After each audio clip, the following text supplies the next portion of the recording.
चलिए चल बाहर, चलिए छूटे बाहर। ये पुलिस के द्वारा किया हुआ कृतज्ञ नहीं है, ये एक अपर कास्ट ब्राह्मण के द्वारा, एक नीची कास्ट कहने वाले, इन्हीं के द्वारा कहने वाले एक चमार के साथ ऐसी घटना, ऐसा कृतज्ञ करना, इस व्यक्ति को डिसमिस किया जाए, पुलिस प्रशासन के पद से हटाया जाए, सीओ के पद से हटाकर, और इस पर मुकदमा चलाकर SC/ST एक्ट में मुकदमा दर्ज होकर इसे जेल जाना चाहिए।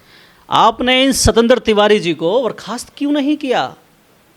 इनके जिस्म पे से ये वर्दी क्यों नहीं छीन लिया आपने? कि जो व्यक्ति संविधान की कसम खाकर नौकरी पर लगा था, आज वो संविधान की धज्जियां उड़ाने में लगा हुआ है।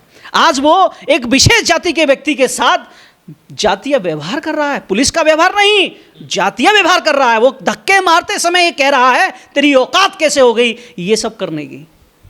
तो तिवारी जी औकात सिखाएंगे एक चमार को?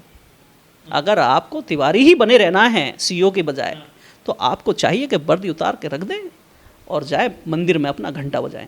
बड़ा सवाल ये है गौतम जी कि हमारे देश में एक चाय बेचने वाला वो प्रधानमंत्री बन जाता है, लेकिन जब एक चमार बर्तन बेचने वाला चुनाव लड़ने जाता है तो उसको दुत्कार कर भगा दिया जाता है उत्तर प्रदेश से। क्या उतनी इसकी हिम्मत नहीं है आज जो चुनाव लड़ सके? जबकि बाबा साहब ने हमारे देश में सभी को अधिकार दिया है एक वोट का, चाहे वो राजा हो, रंक हो, गरीब हो, अमीर हो, महिला हो, पुरुष हो। ताकत उसकी भी उतनी एक वोट की, चुनाव कोई भी लड़ सकता है देश में। तो कोई उसने गुनाह तो क्या नहीं था छेदू चमार ने? उन्होंने कोई गुनाह नहीं किया। उन्होंने अब से पहले कई चुनाव लड़े भी हैं और बड़े ही समझदार और बड़े ही सुसज्जित तरीके से वो अपनी प्लानिंग करते हैं। और देखिए, जो आदमी साइकिल पर बर्तन लेकर गांव-गांव घूमता है और घूमने के बाद वो बर्तनों को बेचकर 2 पैसे कमाता है, उस पैसे को इकट्ठा कर कर वो चुनाव में लगाता है। यानी कि देश के लोकतंत्र को मजबूत करने के लिए वो अपने जीवन की आहुति उसमें दे रहा है।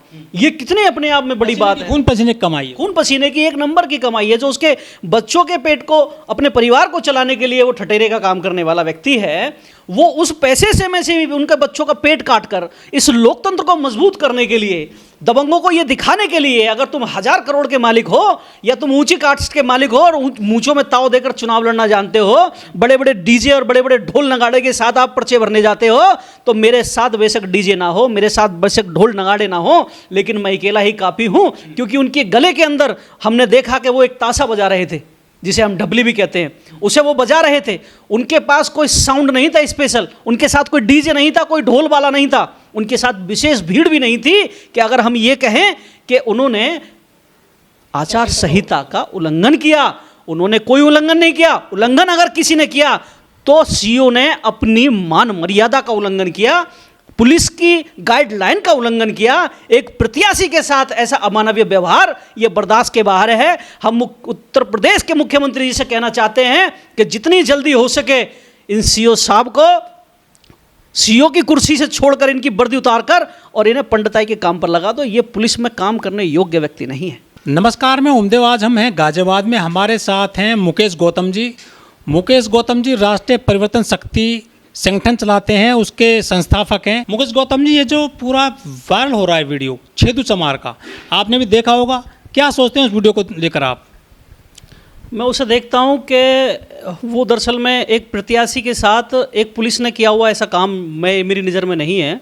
मुझे ऐसा लगता है कि एक जिसे चमार आपने कहा, चमार के साथ एक ब्राह्मण के द्वारा किया गया तिरस्कार है। ये एक प्रत्याशी के साथ किया हुआ एक पुलिस का बर्ताव नहीं है।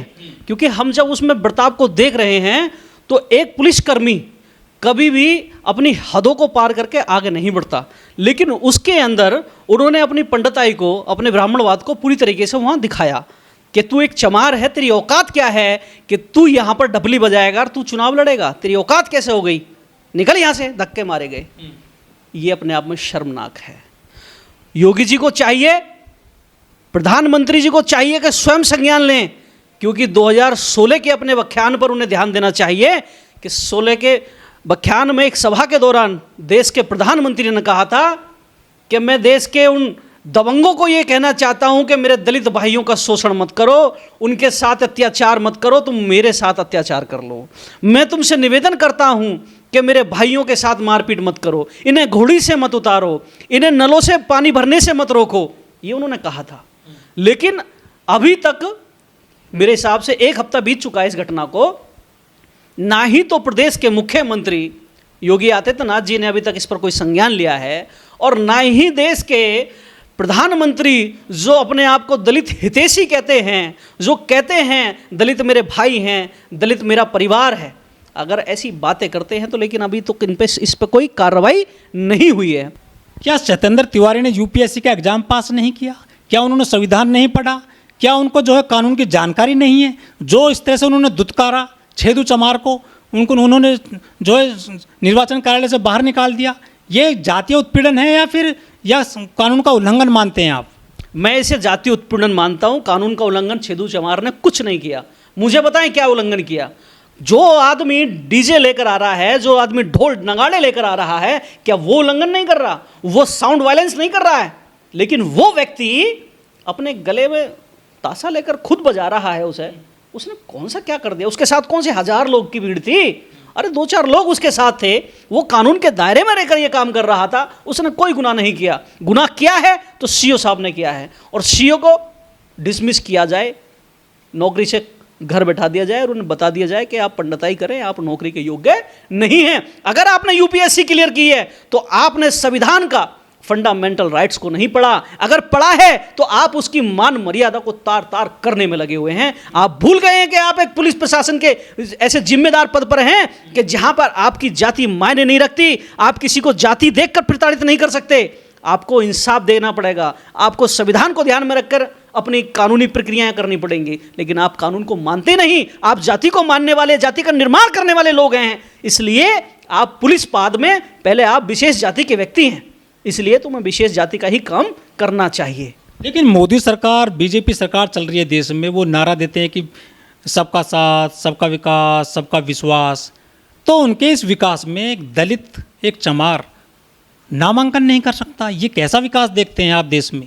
ये लोकतंत्र का हास्य है। इसे कहते हैं लोकतंत्र का मजाक उड़ाना। इसे कहते हैं संवैधानिक व्यवस्थाओं को तार तार करना। इसे ही संविधान बदलने की बात कर रही है भारतीय जनता पार्टी। कैसे बदला जाएगा? उसकी शुरुआत कैसे होगी? ये उसके लक्षण हैं, हमें दिख रहे हैं, हम देख रहे हैं ये सब। लेकिन कमाल की बात ये है कि जो इस व्यवस्था को ध्वस्त करने वाले लोग हैं वो दिन प्रतिदिन ध्वस्त कर रहे हैं। लेकिन जो ये कह रहे हैं कि हम संविधान बचाने निकले हैं, संविधान बचा कर रहेंगे, वो लोग इस मुद्दे पर बोलने को तैयार नहीं है। उनके मुंह में दही जम गया है।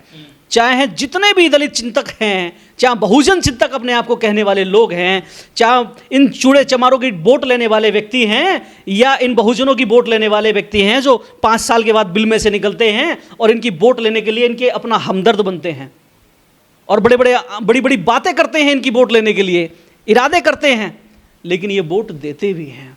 लेकिन वोट लेने के बाद वो लोग इनकी मदद के लिए घरों में से नहीं निकलते। आज समाज हाशिए पर खड़ा है। बड़ा दुख इस बात का है कि कोई भी, एक भी पूरे देश के अंदर एक भी दलित चिंतक, एक भी इन बहुजनों का नेता बोलने को तैयार नहीं है। आज हम कहें कांग्रेस कह रही है संविधान बचाने की बात कर रही है, उनमें एक दलितों का नेता बनता है अपने आप में, उदित राज। क्या उदित राज की आंखें खराब हो गई हैं? क्या उस आदमी के कानों की सुनने की शक्ति खराब हो गई है? क्या उस आदमी के पास मोबाइल नहीं है? क्या उस आदमी के पास ये खबर पहुंची नहीं?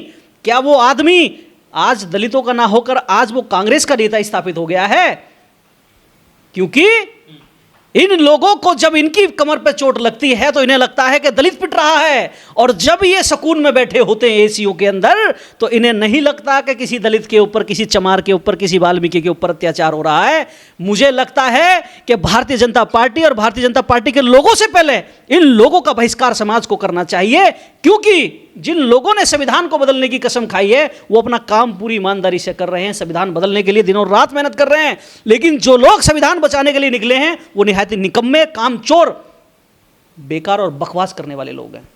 छेदू चमार के साथ में जो पूरा वाकया हुआ है कौशाम्बी में, इसके बाद से जो गरीब गुरबा लोग हैं, जो लोकतंत्र में विश्वास रखते हैं, जो चुनाव लड़ना चाहते हैं या प्रयास कर रहे हैं कि वो लोकतंत्र में जो है चुनाव लड़ करके किसी कुर्सी पर पहुँचें, क्या उनके मनोबल को कुछ धक्का लगा है इस घटना के बाद से? क्या सोचते हैं आप?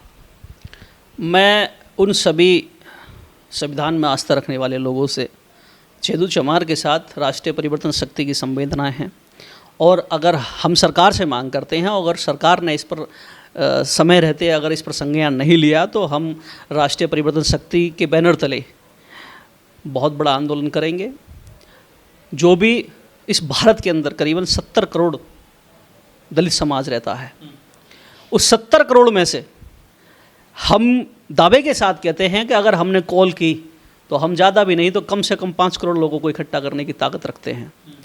तो उन 5 करोड़ लोगों को ले जाकर मुख्यमंत्री से हम बात करेंगे और हम उनसे कहेंगे कि आपने इस संविधान के खिलाफ कार्य करने वाले लोगों व्यक्ति ने, इसने फंडामेंटल राइट्स का उल्लंघन करने वाले व्यक्ति ने, जो सीईओ है, क्या नाम बताया आपने? सत्येंद्र तिवारी जी। हमारे देश में चमार व्यक्ति, दलित व्यक्ति मंदिर में जाता है तो घटना आती रहती है देश में, उसको दुत्कारा जाता है, बाहर भगा जाता है, मारपीट तक हो जाती है। वो सरकारी नल पर जाए वहाँ से भगा दिया जाता है, सरकारी कुएं पर जाए वहाँ से भगा दिया जाता है, घोड़ी चढ़े तो भगा दिया जाता है, मूंछ रखे गुजरात में तो भगा दिया जाता है। तो फिर दलित कहाँ जाए? लोकतंत्र में उसको बाबा साहब ने वोट का अधिकार दिया था, चुनाव लड़ने का अधिकार दिया था, वहाँ से भी उसको भगा दिया जाता है। तो दलित आखिर कहाँ जाए? अब समय आ रहा है फैसला करने का। बाबा साहब डॉक्टर भीमराव अम्बेडकर ने भी इनसे कहा था कि अगर आप लोगों को हमसे दिक्कत है, अगर हमारे अधिकार संविधान में देने से तुम्हें समस्या पैदा होती है तो हम मांग करते हैं तुमसे अलग देश बनाएंगे। सेपरेट इलेक्शन की भी मांग की थी। उन्होंने ये भी कहा था कि अगर आपको हमारे देश में रहने से दिक्कत हो रही है तो हम चाहते हैं कि जिस तरीके से आपने मुसलमानों को पाकिस्तान दिया है, इसी तरीके से मेरे लोगों को भी अलग स्थान देना चाहिए तुम्हें। समय आ रहा है। अगर समय रहते हुए चमारों के ऊपर, दलितों के ऊपर हो रहे अत्याचारों को नहीं रोका गया तो मांग उठेगी, मांग उठेगी। आज शायद मैं पहले शब्द कहने वाला व्यक्ति बनूं, लेकिन मांग उठेगी। मांग उठाने के लिए मजबूर करेंगे ये लोग जो देश को बांटने पर तुले हुए हैं। इन्हीं की वजह से देश टुकड़ों में बटा, इन्हीं की वजह से पाकिस्तान बना, इन्हीं की वजह से बांग्लादेश बना। और अगर ऐसा ही चलता रहा तो एक दिन समय आएगा कि दलित भी अपने व्यवस्थाओं को अलग करने की मांग करेंगे। कुछ लोग ये भी कह रहे हैं कि जो बर्ताव किया गया है छेदू चमार के साथ में सीओ के द्वारा, सीओ पर मुकदमा बनता है SC/ST एक्ट का। बिल्कुल बनता है, बिल्कुल बनता है। SC/ST एक्ट का मुकदमा बनता है, बिल्कुल बनता है। लेकिन मांग कौन करेगा? कोई मुकदमा कौन दर्ज कराएगा? कोई सामने नहीं आ रहा है। 10 लाख संगठन बताए जाते हैं बाबा साहब के नाम पर, कांसीराम जी के नाम पर, दलितों के नाम पर। वो संगठन कहाँ गए आज? क्यों नहीं छेदू चमार के साथ में खड़े हो रहे हैं वो? हम मांग करते हैं SC/ST एक्ट की। हम सरकार से कहते हैं कि सरकार को चाहिए कि सीओ के खिलाफ SC/ST एक्ट में मुकदमा दर्ज करके, पहले निर्वाचन आयोग का जो चुनाव आयुक्त हैं, वो जिले के जो निर्वाचन आयुक्त हैं, वो भी मांग कर सकते हैं, कार्रवाई कर सकते हैं जो बर्ताव किया गया है छेदू चमार के साथ में। निर्वाचन आयोग के हाथ में ही पावर है जब तक चुनाव क्लियर नहीं हो जाता है। और ये ताकत निर्वाचन आयोग को दी गई है कि आप अपने समय के अंदर, आचार संहिता जब तक चुनाव रहेगा कि तो सारी कार्रवाई करने के अधिकारी आप हैं। तो बात कर रहे हैं क्या कार्यालय वाले? हाँ बिल्कुल, ऐसा तो महसूस हो रहा है। लेकिन इसमें एक बात और है, अगर छेदू चमार जी ने अगर इसकी एप्लीकेशन, इसकी शिकायत पत्र नहीं दिया है तो मुझे नहीं लगता कि निर्वाचन आयोग अपनी तरफ से स्वयं संज्ञान लेकर इस पर मुकदमा दर्ज करेगा, क्योंकि पहल तो हमें करनी पड़ेगी। सम्मान को हमारे को ठेस पहुंची है। जिस तरह से दुत्कारा गया है छेदू चमार को निर्वाचन कार्यालय से एक अधिकारी के द्वारा, तो क्या लग रहा है, क्या लोकतंत्र मजबूत हो रहा है गरीबों के लिए, या फिर ये मिट रहा है, कमज़ोर किया जा रहा है, या हत्या की जा रही है लोकतंत्र की? इसे लोकतंत्र की हत्या कहते हैं, इसे संविधान की हत्या कहते हैं, इसे जनतंत्र, जो लोगों की आस्था है, ये उसे उसकी हत्या कहते हैं। इलेक्शन में लोगों की आस्था है।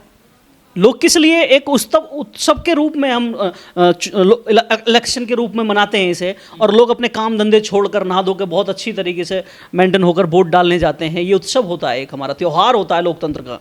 तो इस त्यौहार की हत्या करना है।